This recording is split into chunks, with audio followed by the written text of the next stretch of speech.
Congratulations on your new BioLite CampStove. The CampStove comes in two parts, the stainless steel fuel chamber and the orange power module. We've also included fire lighters and a double-ended USB cable. Like a car, the CampStove has a rechargeable battery to help with easy startup. Before your first use, we recommend that you condition the battery by plugging the power module into an external USB port. Just use the cable in your box. The light around the USB port will flash orange while charging. The light will become solid orange when the battery is ready for your first use. If you use the CampStove every 6 months, you won't ever need to repeat this step. The two parts of the CampStove pack together for compact storage. To put it together, just slide the power module into the stove body. Fully extend the folding legs to lock the power module in place.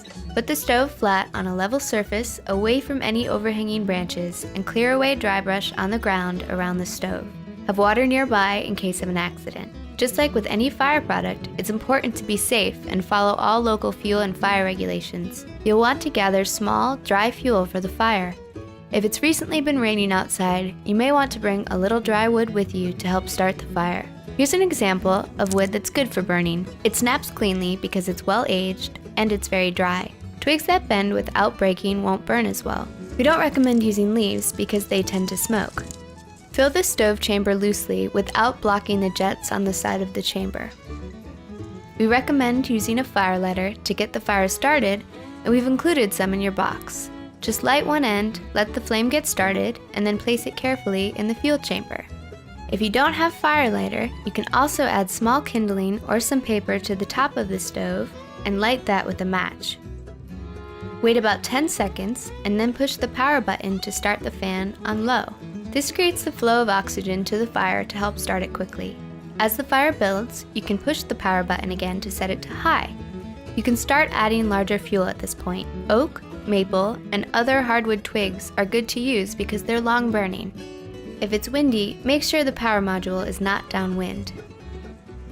To cook, just place your pot directly on the pot stand. Line up the handle with one of the legs below. This keeps your pot handle out of the path of flames. With a strong fire, you can boil a liter of water in less than 5 minutes. As more fuel is needed, carefully lift the pot to add more wood. As the fire burns, you can push the power button to toggle between low and high. Use low to start the fire or when you want a less intense flame. To simmer, let the fire burn down and set the fan to low. You can start charging your devices when the light bar around the USB port changes from orange to green. Generally, this happens within about 10 minutes of starting your fire. Attach a USB cable to the port. Be careful not to touch any metal surfaces which can be very hot. The CampStove can charge most USB chargeable devices. Some devices will charge continuously. Certain devices, such as smartphones, charge in regular intervals of boosted output. When you're done charging, remove the USB cord carefully.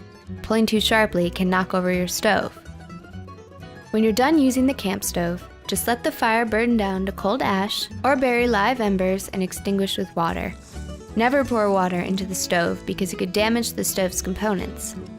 The power module will turn off automatically as the stove cools. To manually power off, hold the power button for 3 seconds.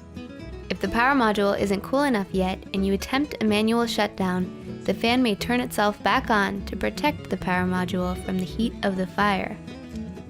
Wait at least 5 minutes to see if the stove chamber is cool enough. Once it's completely cool, you can store the power module inside. Fold the legs down, remove the power module, and slide it into the stove chamber. Remember, it's important that the stove chamber is cool in order to protect the power module. Just slip your stove into your stuff sack, and you're ready to go.